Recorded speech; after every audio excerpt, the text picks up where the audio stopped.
We did ask Premier Dominic Perrottet to come on Hack. He wasn't available, but we've got one of his crew with us, the New South Wales Treasurer.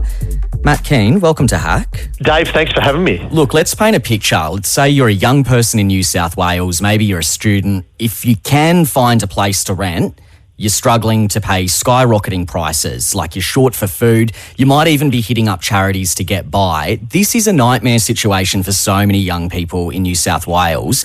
Why should this young person give your side a fourth term in government? Dave, we know it's tough out there. 10 consecutive interest rate rises are biting whether you're a homeowner or a landlord. And we know it's filtering through to renters. So we've banned rent bidding so tenants aren't locked into stressful bidding wars. And we're putting measures in place to provide greater protections for tenants.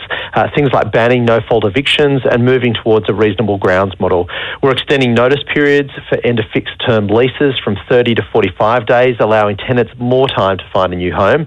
And we're introducing a new optional standard lease agreement with 3 and 5 year terms to improve the uptake of long-term leases. I know, but the Coalition's had 12 years in New South Wales, right? Do you understand why disillusioned, struggling young people might want to try their luck with someone else? Well, the best way for us to put downward pressure on rents is to increase housing supply. The way we're doing that is investing $500 million towards unlocking and accelerating the delivery of hundreds of thousands of new homes across the state. But Matt Kean, I guess as the Treasurer, you would understand that immediate relief for people is needed right now. Like, they're not going to wait years for all these homes to come online, which may or may not happen. Like, what are they going to do now? Because neither your government or Labor has specifically committed to getting rent prices under control. Why is that? Well, what we've said is that we're focusing on increasing supply over the medium to longer term. But what about the shorter term? Well, over the shorter term, we're doing a number of things to help people with cost of living pressures. So we've got $7.2 billion worth of cost of living measures to help people get through these challenging times. We're helping drivers with toll relief, up to $750 a year back in their bank accounts. For your listeners who are sole traders, they can get up to $1,500 a year off their tolls. We'll slash the Opal cap from $50 to $40 for adults and $25 to $20 for concession holders.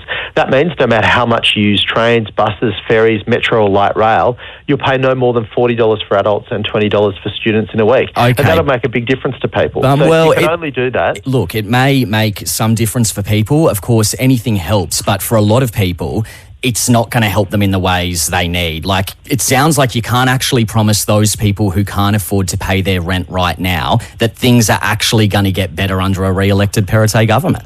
Well, I think that's not correct. What you'll get under a re-elected Perrottet government is strong economic management, and from that, we're able to provide the support people need to get through these challenging times. All right. Just take our energy bill relief package, which sees every household will get $250 off their energy bills. We know that's needed right now. But don't you reckon that renting should be treated as an essential service like energy, like you just mentioned, something like energy or water? So when we're in a crisis, like right now, the government steps in and is able to provide immediate relief like you are for energy. Well, we're providing immediate relief in a range of areas that affect people's household bills, and that means that they're better able to pay for other things that they might want. So we recognise the challenges people are facing at the moment. We're providing real cost of living relief, and that can only be done by having a strong budget and a strong economy, and that will all be at risk if Chris Minns and Labor are elected. Dave? Okay, you heard from the Liberals. Time to hear from the opposition now. Labor leader Chris Minns wasn't available to speak to Hack, so we've got Penny Sharpe, who's Labor's leader in the upper house in New South Wales. Hey, Penny Sharpe, welcome to Hack. Hi, Dave. How you going? Well, thank you. Look, more than 50% of voters in New South Wales are under the age of 40, most of those obviously being Gen Z and millennials. They're on track to become the first generations worse off financially than their parents. How can Labor guarantee young people specifically that their lives are going to get easier under your government? We've got a range of things, and I accept that there are things that are very tough, particularly for a lot of young people at the moment. We've got some very key measures, things like, energy rebates, caps on tolls and those kind of issues. But one of the two big things that we're really focusing on is housing affordability and fairer dealer for renters. I mean, speaking to some economists, they've said there's actually not too much real difference when it comes to your housing policies and the government's housing policies for young people. You're both subsidising first home buyers to some extent, but basically no immediate support for renters, which is, you know, the vast majority of our audience, 2 million people in New South Wales. No specific plans to bring rents under control. Chris Minns has said he thinks housing is the biggest issue affecting young people, so why not do more? Well, we are doing a lot. We're going to ban secret bidding. We're going to stop no grounds evictions. We're looking at we're going to do portable bonds. We're going to make it easier for pets. But our bigger plan is really about affordable and social housing on public land, particularly throughout Sydney, but also in other places. Our whole plan is a target on that public land to put 30% affordable and social housing into those areas so that we've got places for people to live where they can afford, close to where they work. I've put this to the government as well. There's no short-term rent relief in sight. Like, I'm not saying these policies in terms of pets, in terms of portable bond schemes aren't important, but people can't even find an affordable home, like to have a pet in. Yeah, one of the other things we're going to be doing is putting in place a rental commissioner that's going to look at what else we can do.